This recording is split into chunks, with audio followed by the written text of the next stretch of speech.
Entonces, con todos. Sí los estaba leyendo por ahí algunos, me pidieron esperar algunos cuantos minutitos para poder iniciar esta cuarta sesión, ¿verdad? Del módulo 1. En esta cuarta sesión vamos a trabajar en relación al ámbito de aplicación de la norma de contrataciones y los supuestos excluidos de la norma de contratación. Acuérdense que en las clases previas estuvimos hablando de todo lo que fue la planificación, la programación, y la clase pasada estuvimos básicamente viendo el tema de la finalidad pública y de la finalidad de la norma de contratación pública, y conversamos bastante respecto de la gestión pública por resultados. Y lo anoté aquí para no olvidarme, justo cuando estuve cerrando la sesión de la clase pasada, por allí preguntaron algo sobre el tema de los incentivos, si es que correspondía al tema de la gestión pública por resultados. Y bueno, sí, en efecto, justo a raíz de esa pregunta, le envié a Joana un material para que lo pudiera publicar en su plataforma, y ustedes pueden revisar algunas preguntas y alguna duda respecto del presupuesto que tiene de la gestión pública por resultado, que está relacionada al tema de, ¿qué dice Neisser? Fui yo. Ok. Sí, justo al cerrar, estuve leyendo y por ahí preguntaron algo del tema de los incentivos. Y en efecto, pues el tema del incentivo, del presupuesto por incentivos, es un programa, en este caso, o es un instrumento de la gestión pública por resultados, justamente orientado a promover el cumplimiento de metas, ¿no? Hay todo un procedimiento para que las municipalidades, digamos, obtengan presupuestos en virtud a todas esas metas, esos objetivos que van logrando, ¿no? Entonces es como un incentivo, es como una, digamos que un estímulo para que las entidades públicas puedan justamente cumplir las metas propuestas en el tema de su planificación y programación. Muy bien, Neisser, entonces les envié allí un material para que puedan de repente reforzar y profundizar algún conocimiento mayor a este tema del plan de incentivos establecido por el Estado. Bueno, pues bien, entonces, el día de hoy, como les mencionaba, ya nos toca la cuarta sesión de este primer módulo, y vamos a conversar en efecto de 3 artículos: el artículo 3, el artículo 4 y el artículo 5 de la Ley de Contrataciones, la Ley 30.22.5. En el artículo 3 vamos a conversar respecto de el ámbito de aplicación de la norma de contrataciones. ¿Para quién se aplica la norma de contrataciones? ¿Quiénes tienen que aplicar las contrataciones? Todos, todas las entidades, algunas entidades, todas las empresas, etc., ¿no? Entonces, en este tema del ámbito de aplicación, justamente vamos a ver quiénes son aquellos que se encuentran comprendidos en la aplicación de esta norma de contratación. Y vamos a encontrar que tenemos 2 consideraciones. Las consideraciones de tipo subjetivo y la consideración de tipo objetivo. Cuando yo me refiero al tema subjetivo, estoy refiriéndome a la pregunta ¿quiénes? ¿A quiénes se le va a aplicar esta norma? Y esta norma de contrataciones se les va a aplicar a todas las entidades públicas, ¿sí? A todas, que se encuentren obligadas a aplicar justamente la norma de contrataciones, precisando que existen algunas excepciones.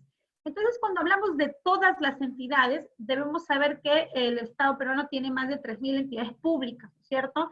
Repartidas entre gobiernos regionales, gobiernos locales, programas, reparticiones, etc., ¿ya? Entonces, todas estas entidades públicas, que vamos a ver más adelante que deben cumplir ciertos requisitos, pero estas entidades públicas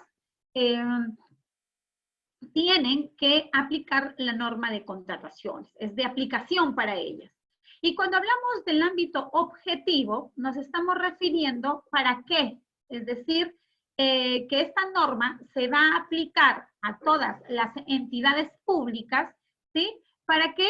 Para que puedan regular sus contrataciones de bienes, servicios, consultorías y obras, ¿cierto? Para que puedan cumplir con sus objetivos teniendo en cuenta que el pago que se realice por estos objetivos, por estos bienes, por esos servicios, consultorías y obras, deban realizarse con fondos públicos. Entonces tenemos dos presupuestos, ¿no es cierto? Tres presupuestos. Entidades públicas, objeto, bienes, servicios, consultorías y obras, y que estos bienes, servicios, consultorías y ejecución de obras tengan que ser pagados con fondos públicos. Y esto es muy importante porque hay una opinión, más adelante le vamos a compartir, respecto de este tema de fondos públicos, ¿ya? Cuando a veces se cumple la formalidad de que sea una entidad pública que está adquiriendo bienes, servicios, consultorías u ejecución de obras, pero que sin embargo el dinero que va a utilizar para esta contratación no corresponde a un fondo público. Entonces vamos a ver que allí, en ese caso, entonces no se aplica la norma de contratación. Vamos también a ver otros supuestos en los que por la consideración subjetiva, aparentemente esa institución pública no figura como una entidad pública por alguna razón especial que la vamos también a analizar. Y vamos a ver también que la norma tiene algunas excepciones, ¿verdad? Pese a que son entidades públicas, pese a que tienen fondos públicos, sin embargo la norma establece algunos regímenes especiales para estas entidades públicas para que puedan realizar sus contrataciones de bienes, servicios, consultorías y obras. Entonces tenemos como regla general que tenemos la consideración subjetiva respecto a entidad pública y objetiva respecto a lo que se va a adquirir, bienes, servicios, consultorías y ejecución de obras. Recuerden ustedes que paralelamente que yo voy realizando en la clase, pueden ustedes ir haciendo sus preguntas. Pues bien, entonces vamos a ver ya quiénes están dentro del ámbito de aplicación y dentro del término de norma de contrataciones y dentro del término genérico de entidad pública. Vamos a ver el artículo 3 de la Ley de Contrataciones y este artículo 3 señala lo siguiente. Se encuentran comprendidos dentro de los alcances de la presente norma, de la norma de contrataciones, bajo el término genérico de entidad. ¿Quiénes? Y aquí en esta lámina tenemos algunos, ¿verdad? Tenemos a los gobiernos regionales, de acuerdo a esta lámina, a las municipalidades, a los ministerios, a la policía, a las empresas del Estado, al Jurado Nacional de Elecciones, al Salud. Díganme ustedes qué otra entidad pública conocen ustedes y que no está en este caso aquí, ¿no? Por ahí veo, ok. Pero acuérdense que en el caso de Petroperú, en el caso de Petroperú y en el caso inclusive hasta podríamos decir del RENEP, se encuentran bajo un régimen especial, porque en el caso de Petroperú, vamos a verificar que Petroperú no aplica propiamente la norma de contrataciones. Petroperú tiene un reglamento propio, ¿cierto? Y ese reglamento propio sí se tiene que adaptar a la norma de contrataciones, pero está fuera del ámbito, se considera una excepción. La SUNAT sí, las universidades públicas también, correcto, ¿sí? ¿Qué otra entidad o organismo que se encuentra bajo el término genérico de entidad? El OMS. Muy bien, vamos a dar lectura entonces al artículo 3 para complementar lo que ustedes están mencionando. Entonces, término genérico de entidad. Los ministerios y sus organismos públicos, programas y proyectos adscritos. ¿Quiénes son los ministerios? Todos los ministerios, ¿cierto? Ministerio de Educación, Ministerio de Transportes y Comunicaciones, Ministerio de Salud, Ministerio de Justicia, etc. ¿Ya? Todos los ministerios son entidades públicas, correcto. Luego tenemos al Poder Legislativo, el Poder Judicial y los organismos constitucionalmente autónomos. ¿Quién es el Poder Legislativo? ¿Quién es el Poder Legislativo? El Congreso, ¿cierto? ¿Quién es el Poder Judicial? Correcto. El Poder Judicial, aquellos que administran justicia, ¿cierto? El Poder Judicial está conformado por las Cortes Superiores y las Cortes Supremas de Justicia, ¿cierto? Correcto. Tenemos también a los organismos constitucionalmente autónomos. ¿Quién es un organismo constitucionalmente autónomo? Por ejemplo, el tan mencionado Tribunal Constitucional, ¿cierto? El Ministerio Público, correcto. Muy bien, tenemos también entonces a los gobiernos regionales y programas y proyectos adscritos. Tenemos también a los gobiernos locales y todos sus programas. ¿Algún programa que conozcan ustedes del gobierno regional o del gobierno municipal? Hay varios programas, ¿cierto? Programas de salud, programas de educación, Vaso de Leche es un programa, por ejemplo, ¿no es cierto? Muy bien. También tenemos dentro de esta aplicación de la norma, y ustedes lo habían mencionado por allí, a las universidades privadas, perdón, a las universidades públicas, ¿verdad? Tenemos también a las empresas del Estado pertenecientes a cualquier nivel del gobierno, las gerencias y sus regiones, correcto.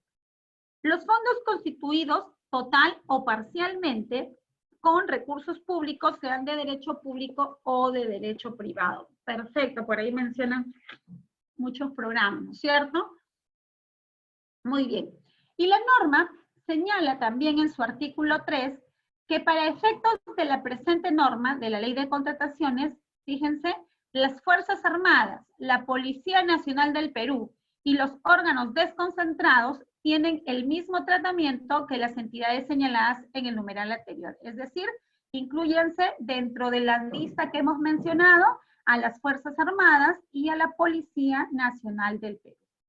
Y finalmente este artículo 3 termina señalando que la norma de contrataciones se aplica a cualquier contratación que deban realizar las entidades que hemos mencionado, ministerios, gobiernos, etcétera, ¿cierto? Tienen el mismo, cuando quieran proveerse de bienes, servicios, consultorías y obras, ¿sí? Y que aquí viene el factor objetivo que habíamos mencionado hace un momento, y que tengan que asumir el costo, el pago de estos bienes, servicios y consultorías con fondos públicos, ¿ya? Eso es entonces lo que les estaba mencionando. Es muy importante el tema de los fondos públicos. Voy a anotar aquí para no olvidarme que al final de la clase les voy a dar una opinión para que ustedes la puedan analizar y que sea materia del control de lectura en relación a los fondos públicos. ¿Ya? Muy bien.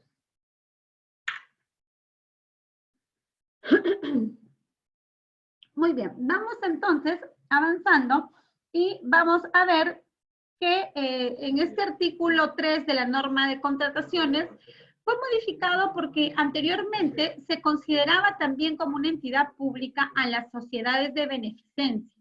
Sin embargo, en el año 2018, mediante el decreto legislativo 1411, ¿sí? Se estableció reglas para la naturaleza jurídica y funciones de las sociedades de beneficencia. Y se estableció claramente que las sociedades de beneficencia, a pesar de que tienen fondos públicos, no se constituyen como entidades públicas y que más bien sus contrataciones, es decir, las contrataciones que realicen las beneficencias públicas, las sociedades de beneficencia, se van a regir por las normas del Código Civil y la Ley General de Sociedades, pero no la Ley de Contratación, ¿ya? No es que, no, en realidad, la norma, este decreto, a ver, Aldo pregunta, sí, Aldo, tienen autonomía, en efecto, y además, este decreto legislativo, lo tengo por aquí, vamos a compartir la pantalla para poder verlo. Fíjense ustedes lo que este decreto legislativo 1411 es lo que establece. No sé si ustedes pueden verificarlo en la pantalla, me confirman si lo están viendo o solamente pueden ver la diapositiva.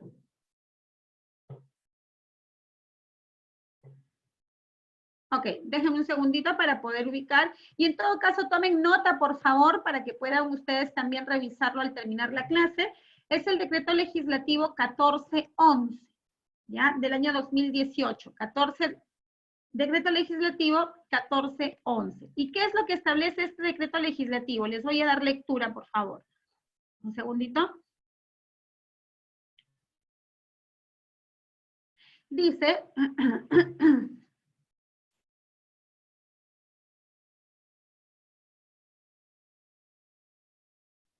Las sociedades de beneficencia son personas jurídicas de derecho público interno, de ámbito local, provincial, cuentan con autonomía administrativa, económica y financiera. Entidades de beneficencia son creadas por ley previo informe favorable. Pero lo más interesante de este decreto legislativo es lo que observamos en este... Dame un segundo. Ok, lo más interesante que encontramos en este decreto legislativo es que señala textualmente que las sociedades de beneficencia no se van a considerar como entidades públicas. ¿Ya? Muy bien. Y además también establece que las normas que van a regular las contrataciones que ellos realicen van a ser las normas del Código Civil y la Ley General de Sociedades, ¿ya? El artículo 4 establece lo siguiente: las sociedades de beneficencia no se constituyen como entidades públicas, ¿ya? Entonces la norma es clara, ¿no? Se rigen por lo establecido en esta norma, en el decreto legislativo 1411, ¿ya? Y para su adecuado control por las normas de los sistemas administrativos de defensa judicial del Estado y de control, así como por las normas que regulan los bienes estatales en lo que respecta a la disposición de bienes inmuebles, y de manera subsidiaria por las normas del Código Civil y la Ley General de Sociedades, ¿ya? Así es, perfecto. Hacen sus adquisiciones, no se aplica la norma de contratación, ¿ya? Muy bien, y si desean tener algún alcance mayor respecto de las sociedades de beneficencias, ya notaron, es el decreto legislativo 1411. En este decreto legislativo se regula cómo será el funcionamiento de estas sociedades de beneficencia. Así es, nos queda claro entonces que no se constituyen como entidades públicas. Muy bien, vamos a volver a la diapositiva.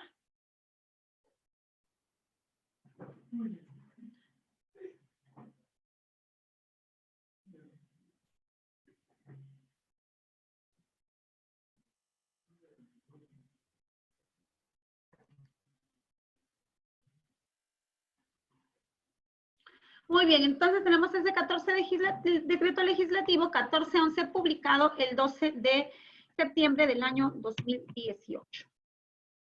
Muy bien, tenemos también, así como ustedes lo mencionaron hace un momentito, tenemos por ahí todavía, en el Perú existen varios regímenes, por lo menos más de 8 o 9 regímenes especiales, donde no se aplica la norma de contrataciones.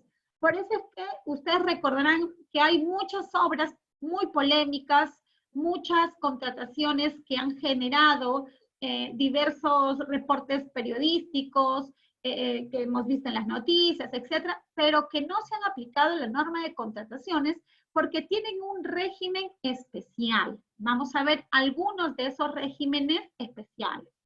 De acuerdo a lo que establece la Constitución Política del Perú, específicamente en su artículo 76, la norma, esta Constitución señala que las contrataciones que haga el Estado deberían realizarse por licitación o concurso público.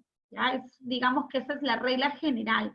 Pero también pueden establecerse algunas otras reglas especiales y o excepciones para llevar a cabo determinadas contrataciones. Así se ha establecido ya también en la sentencia recaída en el expediente 020 del 2003, acción de inconstitucionalidad, en el Tribunal Constitucional. ¿Ya? Entonces sí ha quedado validado que pueden existir regímenes excepcionales donde no se va a aplicar la norma de contrataciones. Díganme ustedes, bueno, ahora sí vamos a conversar respecto de estos regímenes especiales. Díganme ustedes qué régimen especial conocen. Ya les mencioné por ahí uno, ¿no es cierto? Petroperú, ¿no es cierto? Las cajas municipales de ahorro y crédito, también, ellas tienen la Contraloría. La Contraloría, en realidad no, porque la Contraloría sí tiene que aplicar la norma de contrataciones para su... Muy bien, tenemos por ahí algunas, ¿no es cierto? Así es. Tenemos, por ejemplo, ustedes recordarán la famosa, ustedes recordarán el famoso decreto que se emitió con la finalidad de regular la contratación de la reconstrucción de los colegios emblemáticos. Por ejemplo, eso de allí es un régimen especial. Sandra Moreno dice el Tribunal Constitucional. No, el Tribunal Constitucional no es un régimen especial. El Tribunal Constitucional es considerado como una entidad pública y por lo tanto está aplicable, o sea, es aplicable al Tribunal Constitucional la norma de contratación, ¿ya? Muy bien. Por ejemplo, el tema de los colegios emblemáticos. Tenemos también las compras por Mi Perú o programas especiales del Ministerio de Inclusión Social, ¿ya? Así es como que tenemos varios regímenes. Un régimen es la ley de contrataciones. Otro régimen, por ejemplo, es Petroperú. Otro régimen, por ejemplo, es la reconstrucción por cambios. Estos famosos decretos que salen de acuerdo a situaciones especiales, como por ejemplo la construcción de los colegios emblemáticos, etc. ¿Ya? Muy bien, esos son regímenes especiales. También, por ejemplo, los de OEFA. ¿Qué es la OEFA? La OEFA es el organismo de evaluación y fiscalización ambiental. ¿Ya? Tenemos los de la OMPE, los del Jurado Nacional de Elecciones, que tienen normativas especiales, específicas para las contrataciones que van a realizar. Claro que en su mayoría, por ejemplo, si ustedes conocen o han podido leer un poco de la norma de reconstrucción por cambios, es prácticamente la misma norma de contrataciones, ¿verdad? Solo que con algunas modificaciones, por allí alguna reducción de plazos, por allí alguna, una que otra modificación o exclusión de la norma de contrataciones, pero normalmente en estas normas especiales señalan, ¿no? En lo no regulado, en esta norma se aplica la ley de contratación. Entonces, finalmente, vamos también que aplicar en algunos supuestos la norma de contratación. ¿Ya? Así es. Muy bien. Esos son entonces los regímenes a los que no se aplica la norma de contratación. Vamos a ver también que el artículo 4 y el artículo 5 de la norma de contrataciones, ¿ya? A ver, antes de avanzar voy a ver un tema, una consulta, dice su compañero Neisser. ¿Puede ser por el tipo de presupuesto que manejan? Es decir, en el caso de la RENIEC genera sus propios recursos. No, no tiene que ver nada respecto de la forma en cómo generan sus recursos, porque este es un tema ya de tesorería presupuestal. Sabemos que los recursos pueden ser recursos ordinarios, recursos propios, recursos directamente recaudados, donaciones, etc. ¿Cierto? Eso no quita que la entidad que reciba, por ejemplo, solo o que genere solamente recursos propios o ingresos propios no pueda aplicar la norma de contratación. Es simplemente porque la norma la exceptúa, ¿ya? Bajo ciertos supuestos, porque la regla general, acuérdense, es que toda entidad pública que esté considerada en la lista del artículo 3 de la Ley de Contrataciones y que adquiera bienes, servicios, consultorías y obras y que el pago las realice con fondos públicos, debe en este caso aplicar la norma de contrataciones, salvo algunas excepciones como las que hemos establecido literalmente, ¿no es cierto? Muy bien, entonces pasamos y mencionamos que la norma de contrataciones establece en el artículo 4 y en el artículo 5 supuestos excluidos. ¿Y a qué se refiere con supuestos excluidos? Los supuestos excluidos se refieren a que no se va a aplicar la norma de contratación. En algunos casos, en el artículo 4, señala textualmente a qué casos no se van a aplicar para nada la norma de contrataciones, pero sin embargo en el artículo 5 encontramos algunos supuestos en los que no se aplica la norma de contrataciones, pero sin embargo se encuentran sujetos a supervisión. Revisa lo que está sonando. Sujetos a supervisión. ¿Ya? Entonces tenemos el artículo 4 y el artículo 5. En el artículo 5 vamos a encontrar, como les mencionaba, aquellos supuestos en los que no se va a aplicar la norma de contrataciones, pero que sin embargo van a estar sujetos a supervisión. ¿Y de quién? Supervisión del OCE. ¿Y quién es el OCE? El organismo supervisor de las contrataciones del Estado. Y vamos a empezar justamente analizando este artículo 5. Por ahí sus compañeros y hacia adelante dice compras menores o iguales a 8 UIT o las famosas compras directas. Bien, Aldo, pero hay que hacer una precisión. No son compras directas, ¿ya? Son compras excluidas del ámbito de aplicación de la norma. Porque cuando hablamos de compras directas, normalmente se confunde a la contratación directa, ¿cierto? Pero como tú lo has mencionado en lo que escribes, compras directas, habría que diferenciarla de las contrataciones directas. Cuando hablamos de compras directas, deberíamos estar hablando de las compras menores o iguales a 8 UIT y que se encuentran fuera del ámbito de aplicación de la norma de contratación. Así es. Muy bien. Es que lo que pasa es que anteriormente en el decreto legislativo 1017, que era la norma que regulaba la contratación pública, ya teníamos ciertos supuestos en los que no se aplicaba la norma de contrataciones y que los denominábamos los famosos procesos exonerados, así se denominaban. Y en ese decreto legislativo también a las compras menores a 3 UITs, porque 3 UITs era el tope, se les denominaban las famosas contrataciones directas o compras directas. Resulta que cuando ya se modificó la norma y entramos a la vigencia de la 3022.5, todos esos supuestos exonerados pasaron a llamarse contrataciones directas, denominándose una modalidad especial de selección, contrataciones directas, generando pues ciertas confusiones entre las contrataciones directas y las contrataciones o las compras directas, ¿ya? Por eso es bueno aclararlo. ¿Cuáles son las normas que están excluidas de la ley de contrataciones? Están excluidas de la ley de contrataciones las compras que sean por montos iguales o menores a 8 UITs, ¿correcto? Esas son las compras que están excluidas de la norma de contratación. Pero recordemos que están excluidas, pero se encuentran supervisadas o se encuentran bajo la supervisión del organismo supervisor de las contrataciones del Estado. Y cuando nosotros decimos que se encuentran en supervisión del OCE, ¿a qué nos referimos con la supervisión? Nos referimos a la supervisión con lo siguiente, es decir, que pese a que no se encuentran reguladas por la norma de contrataciones, deben tener o deben seguir ciertas reglas. ¿Y cuáles son esas reglas básicas que toda contratación debe seguir de manera independiente, así sean por montos iguales o menores a 8 UITs? Son fiscalizadas, bueno, todas las contrataciones son fiscalizadas. En realidad, ya, indagación de mercado, me dice su compañera Maite. A ver, ¿qué otra cosa?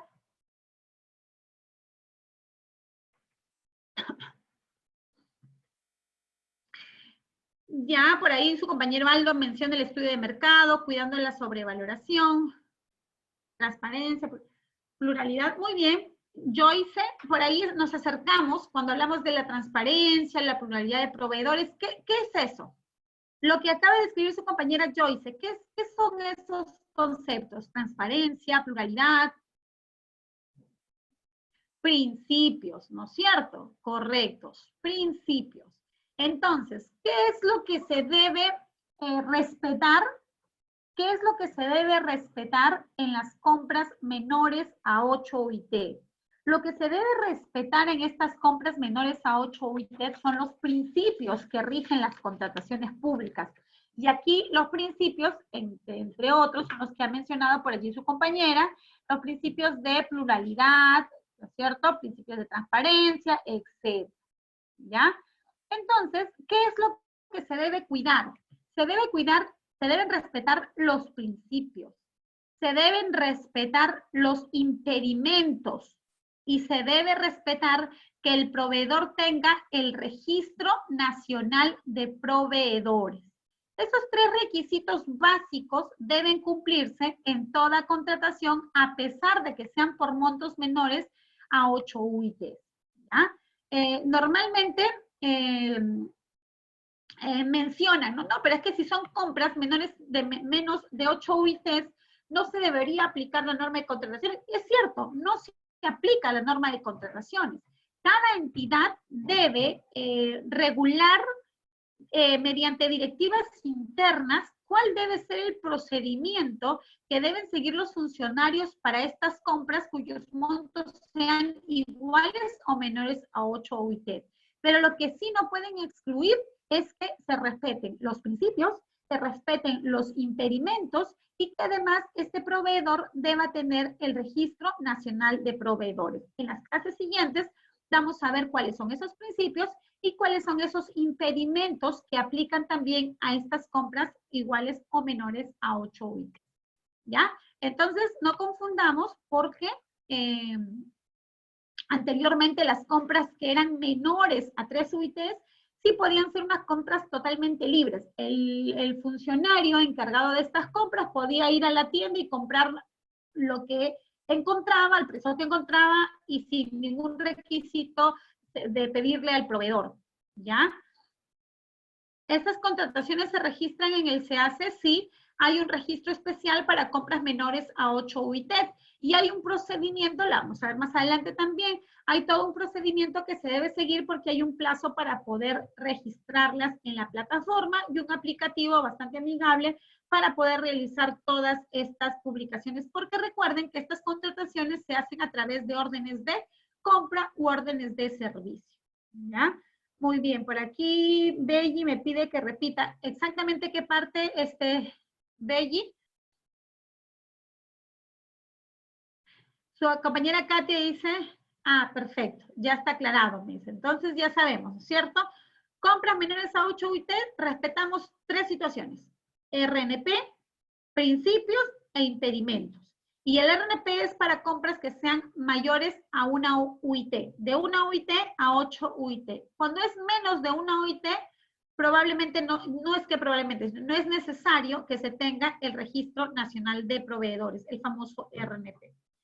Su compañero Aldo pregunta, ¿existe un tope mínimo de participantes en el estudio de mercado? No, no existe un tope mínimo en realidad, porque recordemos que actualmente ya no hablamos de estudio de mercado, lo vamos a conversar más adelante. Ahora, actualmente lo que menciona la norma de contrataciones es una indagación de mercado, no un estudio. Una indagación que inclusive puede ser obtenida de precios históricos, de precios del internet, de precios del sector público, del sector privado, etc. No requiriendo un número mínimo de participantes en mi indagación. ¿Ya? Y eso también ha generado una cierta duda con aquellos que conocieron la norma anterior, porque anteriormente sí nos mencionaban que, por ejemplo, para el estudio de mercado debería haber como mínimo 2 fuentes, situación que ha sido totalmente excluida de la norma de contrataciones, permitiendo una mayor libertad en las entidades públicas al momento de elaborar su indagación de mercado. Menos de una UIT sí se considera principios e impedimentos. Sí, claro, desde toda compra se debe considerar principios e impedimentos. ¿Ya? Vamos a ver, les voy a dejar también otra opinión al respecto de esto. Entonces tenemos ya 2 opiniones, la opinión respecto de los fondos públicos y la opinión en relación a las compras de 8 UIT. Voy a anotar para no olvidarme acá. Ya está. Muy bien, entonces ese es el primer supuesto que se encuentra excluido, ¿no es cierto? Muy bien. Ahora, recordemos, a ver, vamos a ver lo que menciona Aldo. ¿Existe un artículo de reglamento que tenga necesario para colaboraciones? Claro, en un UIT, por supuesto. Por eso hemos mencionado solamente mayores de una UIT hasta 8 UIT. El RNP solamente es para aquellas compras de 1 a 8 UITs. Lo que mencionaba su compañero Neisser eran los principios. ¿Ya? Muy bien. Entonces, tenemos que esta aplicación de las 8 UITs, por si acaso, no es aplicable a las contrataciones de bienes y servicios incluidos en el catálogo electrónico de acuerdo marco. ¿A qué me refiero con esto? y ha pasado muchas veces, ¿ah? Hay muchas entidades que creen, por ejemplo, van a comprar, les piden comprar papel bond de determinado gramaje. Y su compra no supera los 8.000 soles, no supera los 8.000 soles. Y entonces, digamos, bueno, es una compra menos de 8 UITs, por lo tanto, no voy a aplicar la norma de contrataciones y por lo tanto puedo comprar de manera directa, ¿ya? O puedo comprar por compras menores a 8 UITs. Mentira. ¿Cuál es la forma de que las entidades deben comprar este tipo de bienes a pesar de que son por montos menores a 8 UITs? ¿Saben ustedes? La papelería, los útiles de escritorio. ¿A través de qué herramienta? Perú Compras, correcto. El catálogo de acuerdo marco. Y allí no interesa que el monto sea menor a 8 UITs. Las entidades no pueden, yo he conocido muchas entidades que dicen, no, pero son menos a 8 UITs y por lo tanto no tengo que aplicar la norma. No, la norma es clara y establece que a pesar de que sean menos a 8 UITs, sí debe aplicarse, en este caso, el catálogo de Perú Compras. ¿Ya? Muy bien, entonces con esa excepción. Muy bien, continuemos.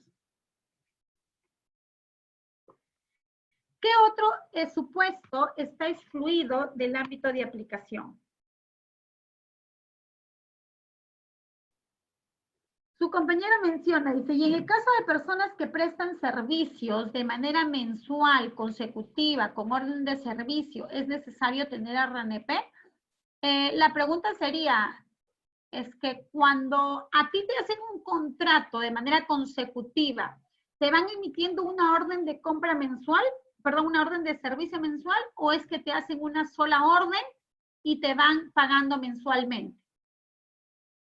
Te hacen una sola orden, ¿verdad? Por todo el periodo, digamos, por un año, una orden, o por 6 meses, y te van cancelando mensualmente. Así es, como mencionan sus compañeros, Aldo, María y Guillermo. Si superan la UIT, por supuesto. Cuando Luis dice no hay contrato, solo orden, esa orden es un contrato, ¿ya? Lo vamos a ver más adelante. Esa orden también es un contrato, que en este caso contienen los datos de las partes contratantes, de la entidad y del contratado. Así es, ¿ya? Muy bien. Entonces también tendríamos que, en este caso, en efecto, solicitar el tema del RNP, ¿ya? Muy bien, por aquí vemos otra consulta. Vamos a tomar, ¿qué dice? Definición de Perú Compras. A ver, Perú Compras. Perú Compras, en realidad es un organismo que se encarga o que tiene a su cargo el ordenamiento de los catálogos de, por ejemplo, útiles de escritorio, impresoras, consumibles, bienes de ayuda humanitaria, etcétera, ¿ya? Este es un organismo público adscrito al Ministerio de Economía y Finanzas, ¿correcto? Y cuyo objetivo principal es optimizar las contrataciones públicas. ¿Y por qué dice optimizar las contrataciones públicas? Porque Perú Compras lo que hace es agrupar ciertos productos, ¿ya? Y forma catálogos, de forma tal que convoque a un proceso de selección para que los participantes, proveedores del Estado que venden el producto que Perú Compras ha señalado en un catálogo específico, aseguren el cumplimiento inscribiéndose en estos procesos, de forma tal que cuando las entidades públicas requieran comprar cualquier producto que está dentro de esos catálogos, ya no sea necesaria la convocatoria de un procedimiento de selección, sino simplemente utilicen el procedimiento establecido en Perú Compras, que es decir, es la compra por catálogos. Y es una compra bastante sencilla porque la entidad únicamente debe ingresar a esta plataforma. No sé si ustedes alguna vez compraron por internet, Ingresan, escogen el producto, seleccionan el producto, el sistema automáticamente envía la cotización al proveedor, el proveedor responde si tiene un stock, el precio, y finalmente el sistema emite la orden de servicio o la orden de compra, ¿ya? Eso es entonces Perú Compras. Es un organismo adscrito al Ministerio de Economía y Finanzas que ayuda pues al tema de la eficiencia en la contratación. A ver, tengo acá otra pregunta, déjeme, ya pasaron. ¿Cuánto equivale actualmente el RNP o la UIT? El RNP, a ver, Gerson, por favor, me aclaras tu pregunta porque no la entiendo. Yo me imagino que tu pregunta es, ¿cuánto es el valor actual de la UIT? Que es diferente al RNP, ¿eh? El UIT es la unidad impositiva tributaria, ¿cierto? Esa unidad impositiva tributaria tiene el valor de 4.200, me parece que es, ¿eh? 4.200 o 4.300, ¿no? Ha subido, me parece, este año. El 4.200 fue en el 2019 y en el 2020 es 4.300, correcto. Ese es el valor de la unidad impositiva tributaria. Ahora, su compañera menciona, ¿cuánto es el pago que se realiza para el RNP? Ese es otro pago, ¿no es cierto? Se paga una tasa en efecto por única vez, porque recuerden que ahora el RNP es de manera indefinida, ¿cierto? Anteriormente pagábamos para registrarnos en el Registro Nacional de Proveedores todos los años. Actualmente es una única tasa, también es un módulo que lo vamos a tocar más adelante, y si mal no recuerdo, el pago es de 166 soles, o 160 soles, ¿eh? Para bienes y servicios. Muy bien, chicos, están Maite, dice 160. Así es. Solamente se llena, para no dejarlos por ahí sueltos, solamente se llena un formulario virtual bastante dinámico, se llena la información de los ingresos del ejercicio anterior, cuáles son las actividades a las que se dedica la empresa, quiénes son sus representantes, etcétera. Y es un formulario que se remite porque es un trámite de aprobación automática. Al día siguiente el trámite está aprobado y tiene una duración indeterminada, sin perjuicio de la fiscalización posterior que se pueda seguir a esta inscripción y que en todo caso pueda generar alguna infracción. Para comentarles un caso muy particular, ¿ya? Para que tengan cuidado por si acaso. Había un contratista que en alguna ocasión formó parte de una empresa y esta empresa fue sancionada por el Tribunal de Contratación. Como fue sancionada como, si mal no recuerdo, por 3 años, que le dieron una sanción bastante alta porque había presentado documentos falsos.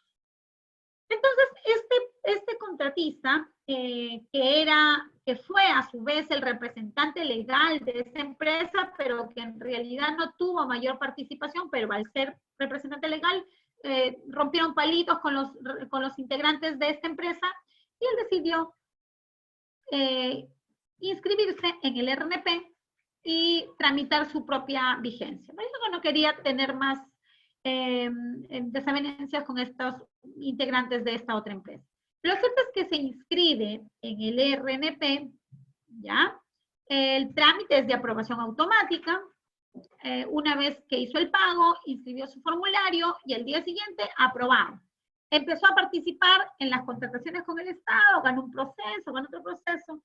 A la vuelta de casi un año, llega un trámite, un documento diciendo que le estaban haciendo un procedimiento de fiscalización y que en este caso el proveedor había presentado una declaración falsa o con información inexacta, porque habría declarado para hacer este formulario que no se encontraba impedido ni inhabilitado para contratar con el Estado y que sin embargo, al haber sido representante legal de otra empresa, tenía también el impedimento para participar en contrataciones y por lo tanto no podía haber tramitado su RNP, lo que originó que en este caso remitieran todo su expediente al Tribunal de Contrataciones para la aplicación de sanciones, etc., ¿no? Entonces, les comento esto porque siempre hay que verificar que cuando uno va a inscribirse en el Registro Nacional de Proveedores, tengamos en cuenta que no podamos tener algún impedimento para contratar con el Estado. ¿Ya? De lo contrario, como es un trámite de aprobación automática, es un trámite también que va a estar sujeto a una supervisión o a una fiscalización posterior. Y cualquier información que nosotros registremos podría ser considerada como una información inexacta o falsa si es que no tenemos cuidado con esta declaración. Inclusive hay proveedores que no declaran correctamente sus domicilios o los porcentajes de participación, etc. Entonces hay que tener mucho cuidado con esta información que se registra en el Registro Nacional de Proveedores. Muy bien. Tenemos entonces otro supuesto. ¿En qué otro supuesto no se aplica la norma de contrataciones, pero también va a haber una supervisión por parte del OCE?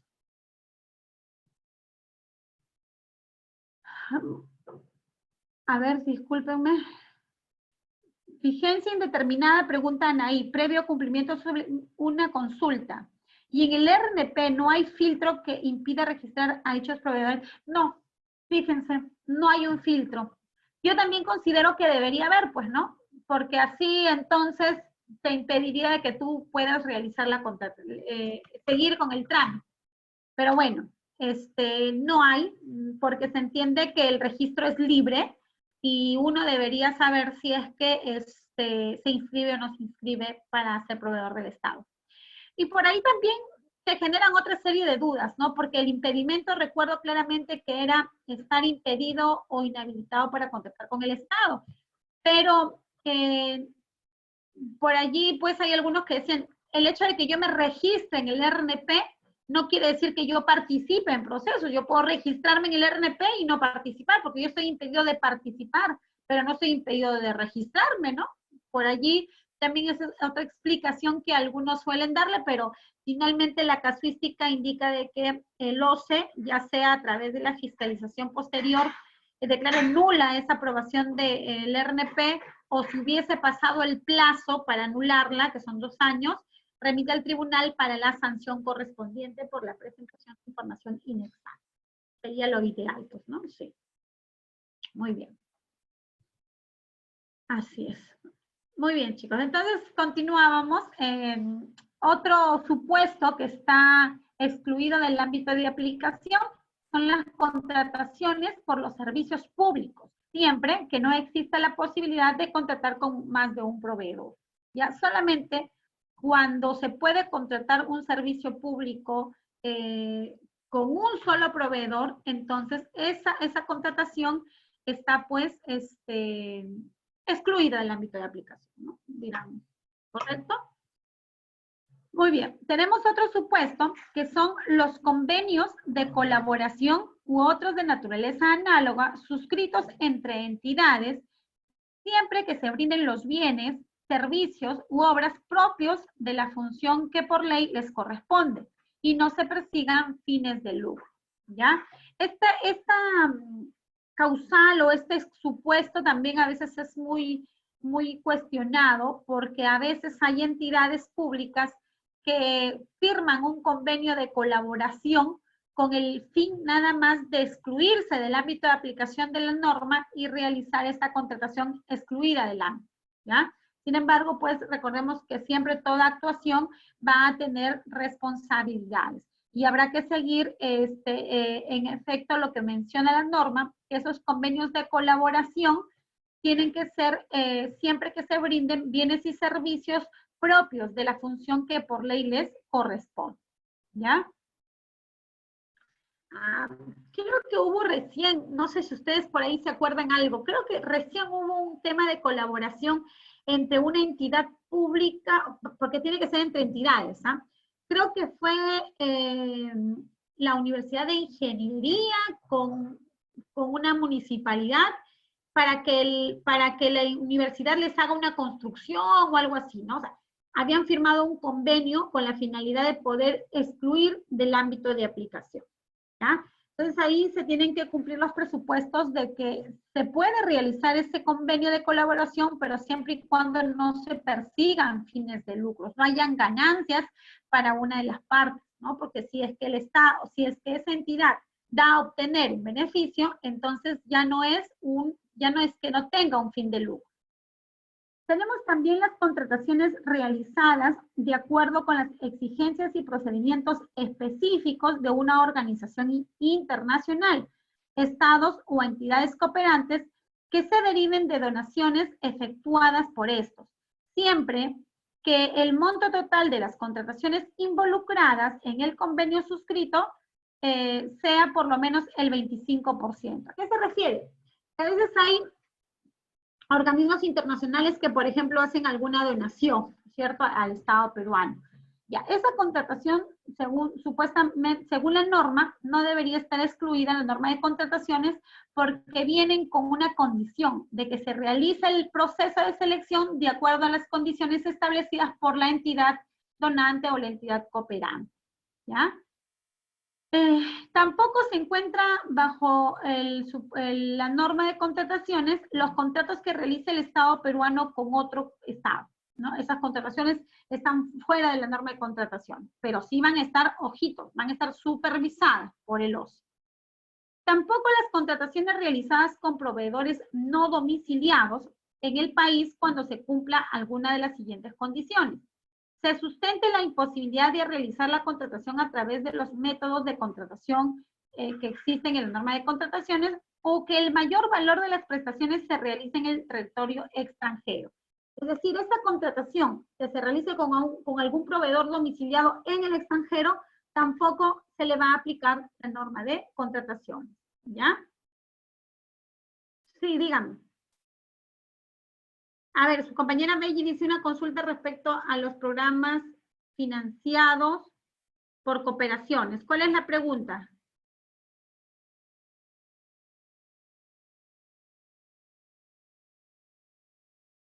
¿Cuál es la pregunta, Belli?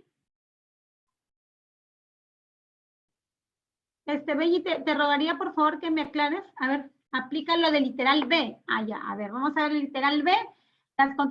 El literal B son las contrataciones de servicios públicos. Literal D. Claro, por ejemplo, hay proyectos financiados por la Unión Europea. La Unión Europea dirá, ¿sabes qué? Vamos a donar cierto presupuesto para que se realice determinada obra, pero se va a tener que realizar de acuerdo a estas exigencias. Por eso es que la norma literalmente establece, ¿no? Las contrataciones realizadas de acuerdo a exigencias y procedimientos específicos de una organización internacional o un Estado o entidades cooperantes que se deriven de donaciones efectuadas por eso. Yo te dono el dinero, pero también te estoy exigiendo que la contratación la realicemos conforme yo te estoy indicando. ¿Cierto? Así es. ¿Ya? Muy bien. Entonces, esos son los supuestos. Su compañera, ¿podría ampliar el caso al de Lara de que tuvo la intención?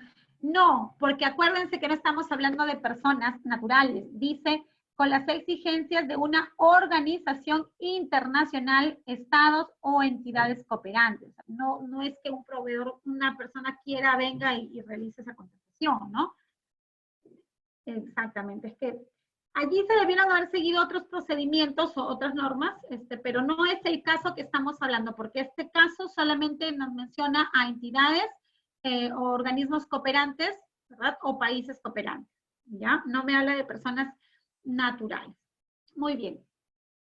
Entonces, esos son los supuestos en los que la norma de las contrataciones no se va a aplicar, pero recuerden que sí están sujetos a la supervisión, ¿cierto? Muy bien, vamos a ver qué otros, en el artículo cuarto encontramos los supuestos que están excluidos, pero estos sí ya no están sujetos a supervisión del OSCE. Es decir, ya no se va a aplicar ni los principios, bueno, deberían aplicarse los principios siempre, ¿verdad? Pero la norma no lo exige así. No impedimentos, no RNP, etc. ¿Ya? Y vamos a ver quiénes son. Dice, no se aplica para los contratos bancarios y financieros, ¿ya? estos contratos bancarios y financieros que provengan de un servicio financiero, lo que incluye a todos los servicios accesorios o auxiliares a un servicio de naturaleza financiera. ¿Por qué? Porque tienen, digamos, una propia norma, tienen su propio contrato y por lo tanto no se le puede aplicar la norma de contratación, ¿ya? Estos contratos bancarios o financieros están totalmente protegidos por los contratos que firman específicamente las entidades financieras, y tiene que ver también, por ejemplo, con este tema, y se regulan, ¿no? Los contratos bancarios y financieros se regulan básicamente por la, si mal no recuerdo, es la norma, por acá está la 28563, que es la ley de endeudamiento del sector público, ¿no? Entonces no se aplica la norma de contratación. Tampoco se aplica la norma de contrataciones para las contrataciones que realicen los órganos del Servicio Exterior de la República, exclusivamente para su funcionamiento y gestión fuera del territorio nacional, ¿ya? Aquellas, los órganos del servicio exterior, cuando cumplen funciones en el exterior, por ejemplo, van a necesitar implementar sus oficinas, etcétera. Esas contrataciones no se realizan con la norma de contrataciones. ¿Por qué? Porque las realizan fuera del territorio, las embajadas, los consulados, correcto, ¿no? Para implementarlas, por ejemplo, esas contrataciones que se realizan, ¿las realiza una entidad pública? Sí. ¿Las realiza con fondos públicos? También. Pero sin embargo, no se aplica la ley de contrataciones porque están realizándose fuera del país, ¿ya? Correcto. También tenemos las contrataciones que efectúe el Ministerio de Relaciones Exteriores para atender la realización en el Perú de transmisión de mando supremo y de cumbres internacionales previamente declaradas de interés nacional y sus eventos conexos que cuenten con la participación de jefes de Estado, jefes de gobierno, así como altos dignatarios y comisionados, siempre que tales contrataciones se encuentren por debajo de los umbrales establecidos en los tratados u otros compromisos internacionales que incluyen disposiciones en la materia de contratación pública de los que el país sea parte. Entonces, lo que nos dicen es, cuando el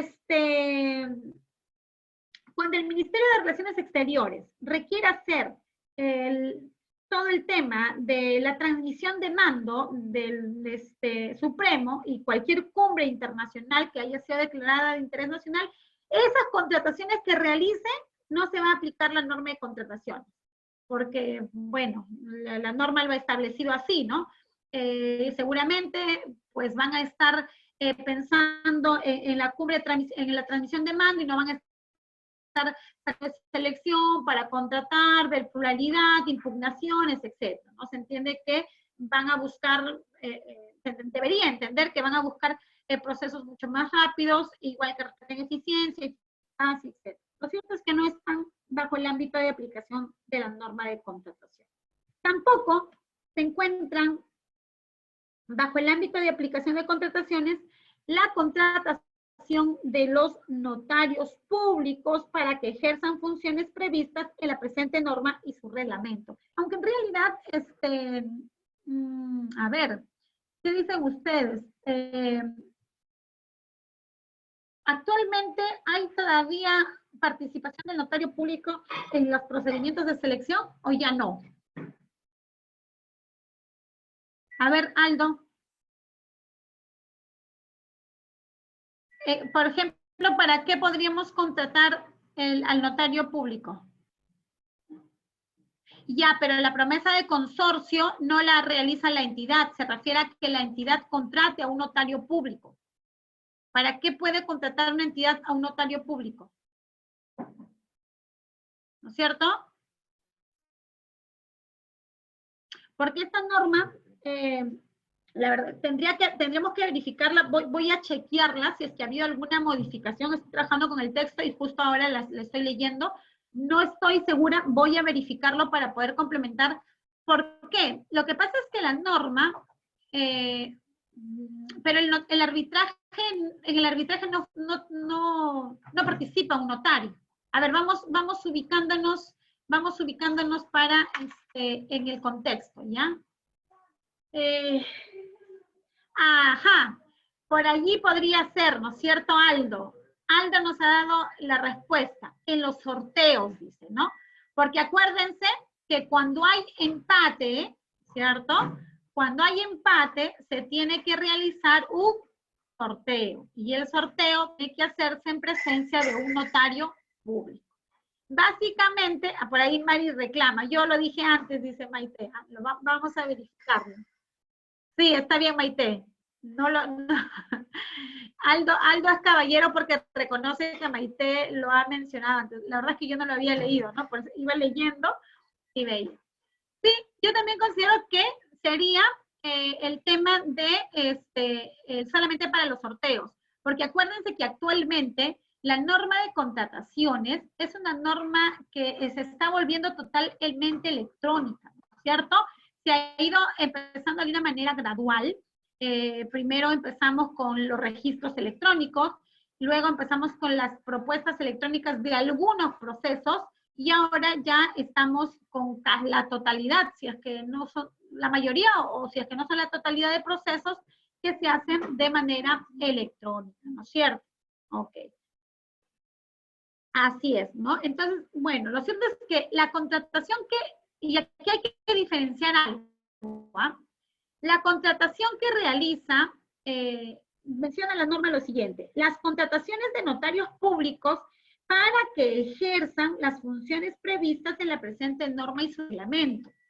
Quiere decir que si la entidad pública necesita la contratación de un notario, pero que no sea para que ejerzan funciones previstas en la norma de contrataciones, entonces, dependiendo de el monto de esa contratación, deberían realizar una contratación pública, pues, ¿no? Una contratación que sí se aplique la norma de contrataciones. No sé si me dejo entender.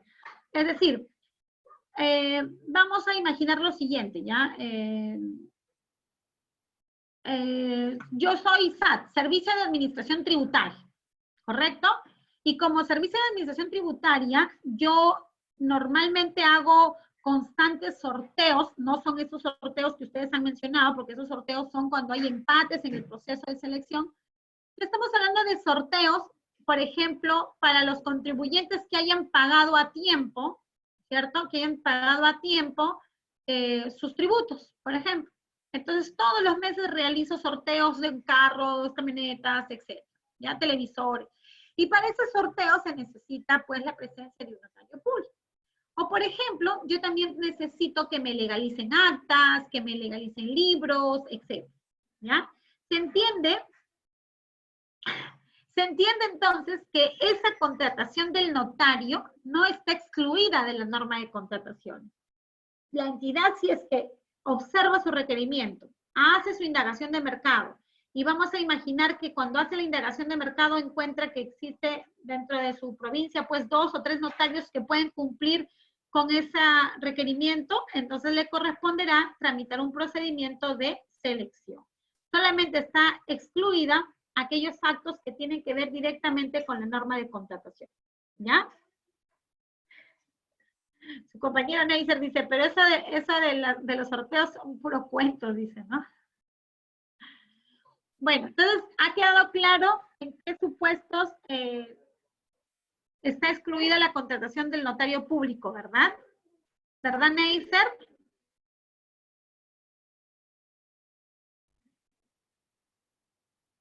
Claro, cuando participe el notario público, nos estamos refiriendo, ¿ya? Lo cierto es que hay que diferenciar que hay actuaciones del notario público que están reguladas por la norma de contrataciones, por aquí donde encontremos, ¿no? Con presencia del notario público, ok, allí debe participar el notario público, pero esa contratación no está excluida del ámbito de aplicación, ¿ya? Sí queda claro, ¿no es cierto? Muy bien. A ver, ya perdí sus mensajes, acá están. Ya, muy bien, sí está claro. Por eso es que no existen los notarios. Ya, muy bien. Entonces avanzamos, ¿ya? ¿Qué otro supuesto está excluido del ámbito de aplicación? los servicios brindados por conciliadores, árbitros, centros de conciliación, instituciones arbitrales, miembros o adjudicadores de la Junta de Resolución de Disputas y demás derivados de la función conciliadora, arbitral y de los otros medios de solución de controversias previstos en la Ley de Contrataciones y en su reglamento para la etapa de ejecución contractual. ¿A qué se refiere este literal de exclusión? Que normalmente, no es que normalmente, sino todas las controversias que surjan en la ejecución contractual de los contratos suscritos entre la entidad y el contratista van a resolverse necesariamente por la conciliación o por el arbitraje. Entonces, la contratación, por ejemplo, del centro de conciliación para iniciar una posible conciliación o de la institución arbitral para iniciar un arbitraje, la designación del árbitro, etcétera, todas esas contrataciones que se realicen no están sujetas al ámbito de aplicación de la norma. ¿Por qué? ¿Por qué? ¿Por qué creen ustedes? ¿Por qué creen ustedes que esas contrataciones no están sujetas al ámbito de aplicación de la normativa?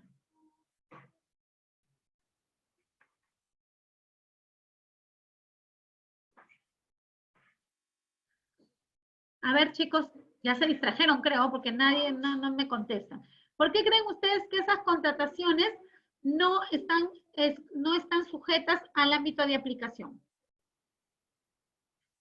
No, ¿y qué pasa si cobran más de 8 ITs? Esa no es la razón.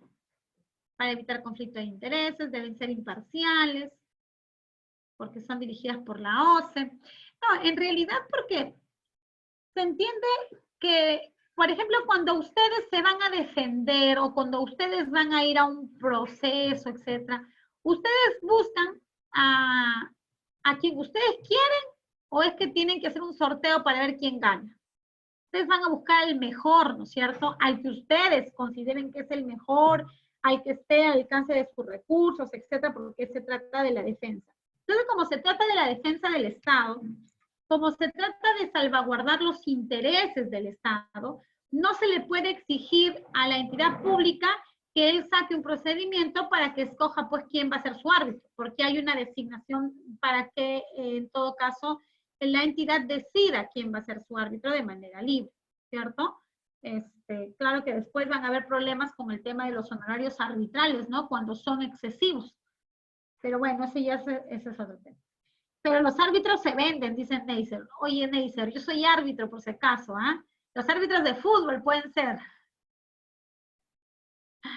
No siempre, Neisser. Y además tampoco, yo creo que alrededor del arbitraje se tejen muchos mitos. El primer mito podría ser de que la entidad siempre pierde. Es mentira. La entidad no siempre pierde. ¿Ya? Lo que pasa es que yo creo que las estadísticas están mal hechas. Y mamá, ya que Neisser ha tocado el tema, les voy a comentar lo siguiente. Lo que pasa es que las normas, las estadísticas siempre señalan de que el Estado siempre pierde. Mentira. Si nosotros revisamos correctamente la estadística, quien mayormente gana es el Estado. ¿Y saben por qué? Les digo lo siguiente. ¿Quién normalmente recurre al arbitraje? ¿El contratista o la entidad? ¿Quién es el que normalmente va al arbitraje? En su mayoría. El contratista, por supuesto que el contratista. La entidad nunca va al arbitraje. La entidad espera que lo llamen, salvo que tenga mucho que ganar, pues, ¿no? Normalmente va el contratista, ¿y saben por qué? ¿Qué tiene a su favor la entidad cuando el contratista no cumple? Vamos a ver, Neisser es el contratista y yo soy la entidad. Si Neisser no cumple, ¿qué tengo yo como entidad para castigar a Neisser por no haber cumplido sus obligaciones? Perfecto, por ahí sus amigos le dicen, tengo la carta fianza. Primerito antes de la carta fianza, tengo la penalidad. Lo voy a penalizar y le voy a cobrar hasta el 10% del contrato, porque hasta el 10% puedo cobrar las penalidades. Después de haberle cobrado la penalidad, si no estoy contenta con eso, puedo decidí resolverle el contrato. Y por culpa suya, porque como él ha incumplido, le voy a resolver el contrato.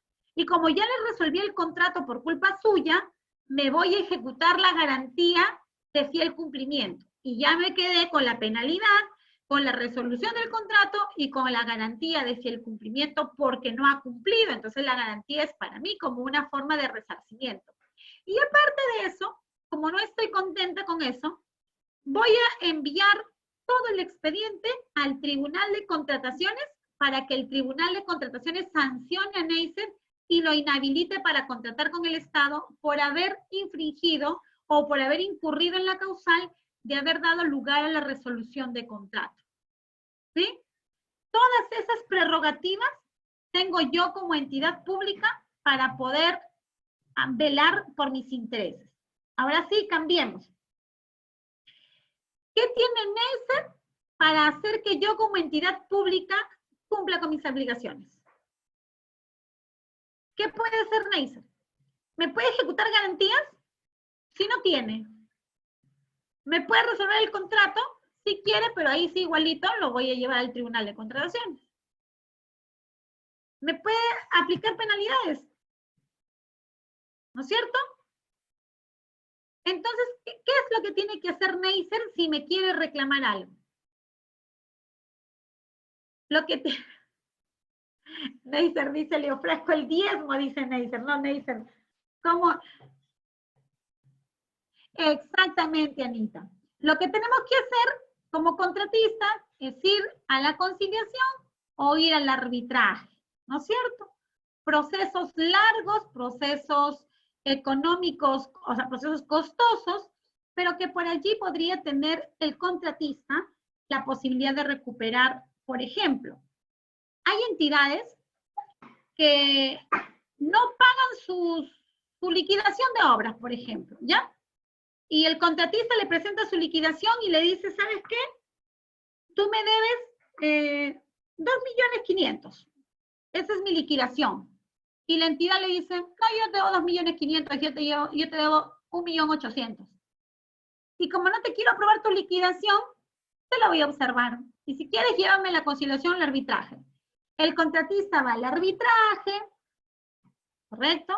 Va al arbitraje y finalmente el resultado de este arbitraje es que la entidad le termine pagando, pero le termine pagando no los 2.500.000 ni el 1.800.000 que la entidad dijo, sino, por ejemplo, que le pague 2 millones. Pero en realidad le debía 2.500.000.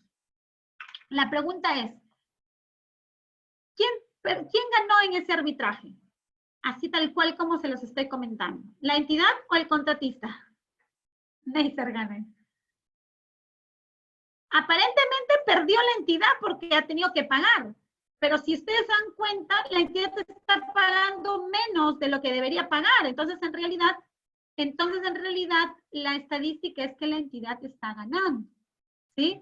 Además, en realidad, yo considero que en muchos de los casos, porque también no hay que tapar el sol con un dedo, también hay actos de corrupción, efectivamente, pero yo considero que en la mayoría de casos, las entidades públicas pierden porque tienen una mala defensa, porque tienen una pésima asesoría jurídica para la ejecución contractual. No les voy a mencionar nombre, pero por ejemplo, hace poco me contrataron para realizar justamente la defensa, no como árbitro, sino como abogado, en un proceso arbitral donde el contratista era el que estaba demandando el pago de algunas valorizaciones y otras cosas más. Entonces la entidad me contrata y me quería contratar y me dice, doctora, queremos que usted nos defienda. No, bueno, perfecto. ¿Qué es lo que está pidiendo? Reviso el expediente, ¿no?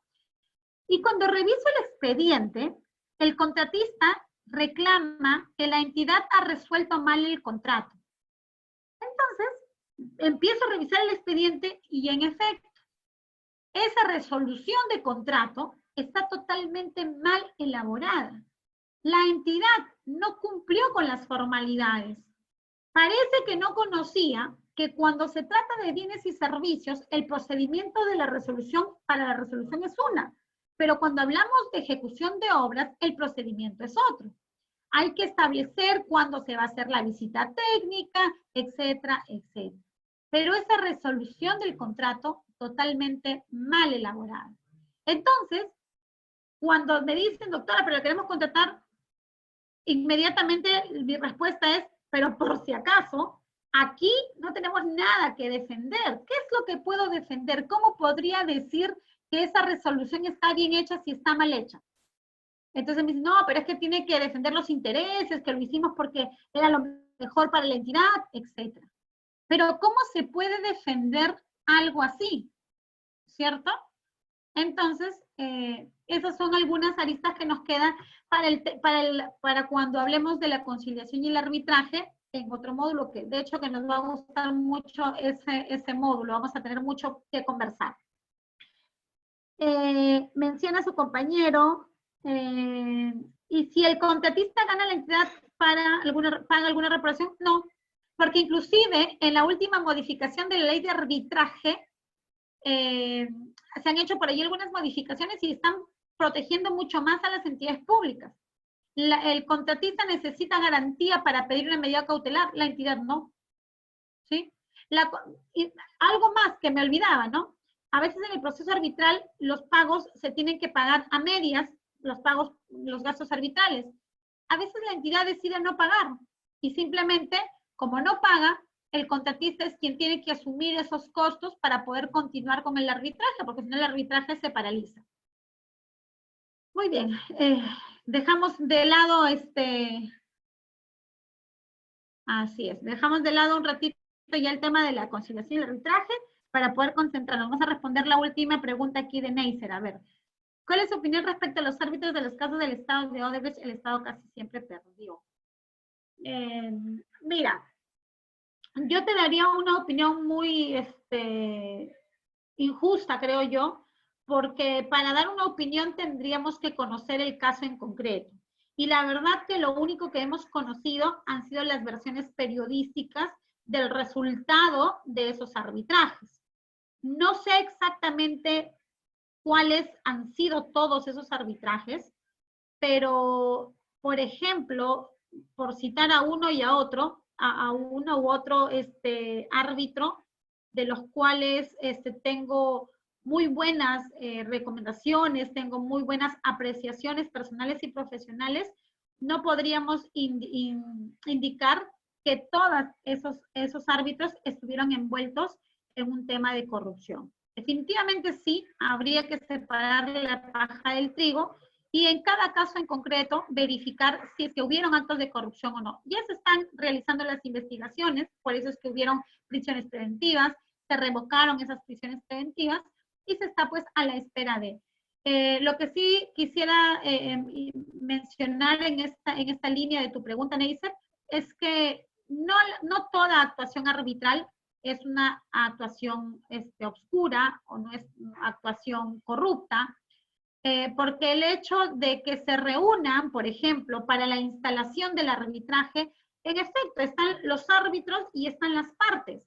Y eso no quiere decir que sea un acuerdo ilegal, porque las partes están acordando y el árbitro simplemente es un intermediario, ni siquiera un intermediario, sino el árbitro es la persona que va a resolver de acuerdo a lo que las partes le están sometiendo. Es como un juez. No podemos decir, en el Poder Judicial acaso no siempre hay alguna parte que pierde o alguna parte que gana. Lamentablemente va a ser así, siempre va a haber una parte que pierda y una parte que gana. ¿Ya? Muy bien. Hacemos entonces, chicos, porque ya nos estamos quedando sin tiempo y seguimos con el tema del arbitraje.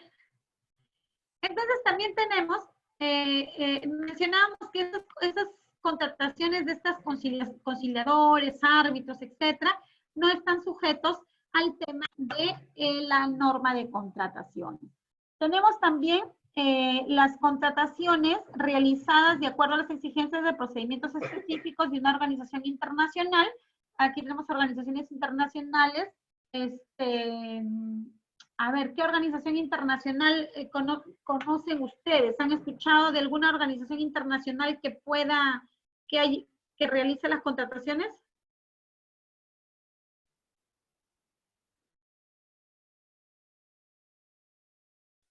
Ajá, muy bien, ¿no? UNOPS, PNUD también, ¿no es cierto? Esas son las organizaciones internacionales. Esas contrataciones, ¿ya? Esas contrataciones también se encuentran fuera del ámbito de aplicación de la norma. ¿Y por qué? Porque estas organizaciones internacionales tienen sus propias reglas, tienen sus propias procedimientos. Jefferson dice Odebrecht. No, porque Odebrecht no es una organización internacional que en este caso realice contratación pública. Odebrecht es una empresa, una personería jurídica que en efecto hizo mucho daño al sector construcción, al Perú, ¿cierto? Pero esa empresa no es una organización internacional a la cual se refiere la norma de contrataciones. Muy bien. ¿Qué otro supuesto más? La alocación de servicios, ahí está, ¿no es cierto? No está sujeta. ¿Por qué? Porque tiene su propia norma, ¿no es cierto? Y también las contrataciones con exigencias de procedimientos interespecíficos, ¿cierto? Y la adquisición de bienes por remate público.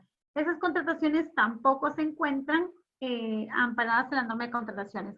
Tampoco las contrataciones de las asociaciones público-privadas y proyectos de activos regulados en el decreto legislativo 1224, ¿cierto? Porque tienen, como les repito, su propia normativa y regulación. Muy buena, le dicen a Jefferson, ¿no? Odebrecht. Bueno, chicos, entonces,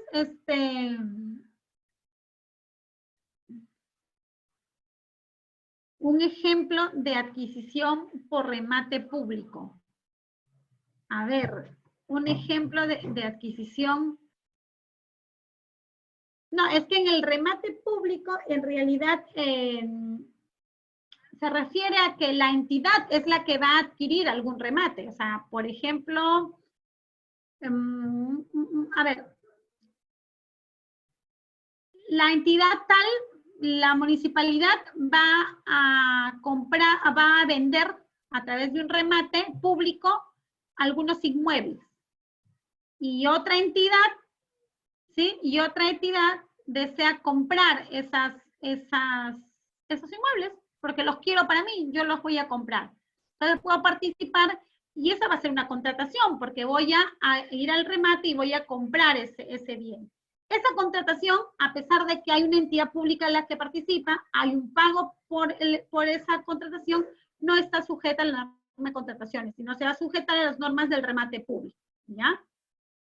Las hipotecas de vivienda no, porque las hipotecas de vivienda no entra el Estado, ¿no? Ya. Muy bien, chicos. Entonces, con esto hemos terminado el tema de la aplicación de la norma, así, las adquisiciones de inmuebles por remate público. Este es el ejemplo que les estaba mencionando.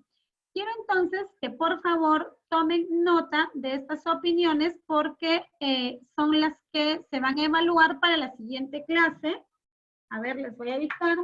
Es la opinión 112 del año 2019 de la Dirección Técnico Normativa.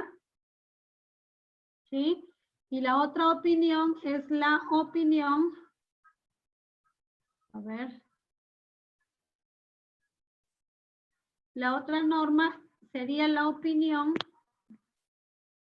076 del 2019.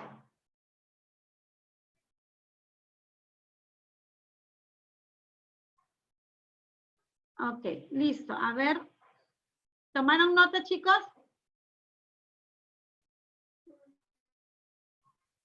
Muy bien, les repito entonces, o les voy a escribir aquí ya para que la puedan ver. Opinión 112 del 2019 de la Dirección Técnico Normativa. La opinión 076 del 2019 también de la Dirección Técnico Normativa. Y finalmente la opinión 007 del año 2020 de la Dirección Técnico Normativa. Muy bien. Estas son las tres opiniones entonces que ustedes van a revisar y que van Sí, se las voy a pasar a Joana para que las pueda colgar y van a servir estas 3 opiniones, más la lectura que se les dejó en la primera sesión. Recuerdan ustedes que se les dejó una pequeña lectura, ¿ok? Y una que otra pregunta de las clases que hemos ido teniendo van a servir para la primera evaluación que se va a realizar, que va a estar activa en su plataforma ya a partir del día de mañana, ¿ya? En unos momentos ya Joana va a colgar estas opiniones para que ustedes también puedan dar lectura, ¿ya? Listo, chicos, muchas gracias entonces y nos vemos el día jueves con la clase, me parece, ya de los principios. Muchas gracias, como siempre, por su participación. Ya. Muy bien. Ahí Joana les va a explicar cuál es el plazo para la respuesta. ¿Ya? Listo, chicos, gracias. Como les repetía, muchas gracias por su participación activa de todas las clases. Eso me demuestra, como siempre, que ustedes están allí siguiendo todo el tema del desarrollo y eso es muy importante para mí. Muchas gracias, chicos. Nos vemos la siguiente sesión. Ok.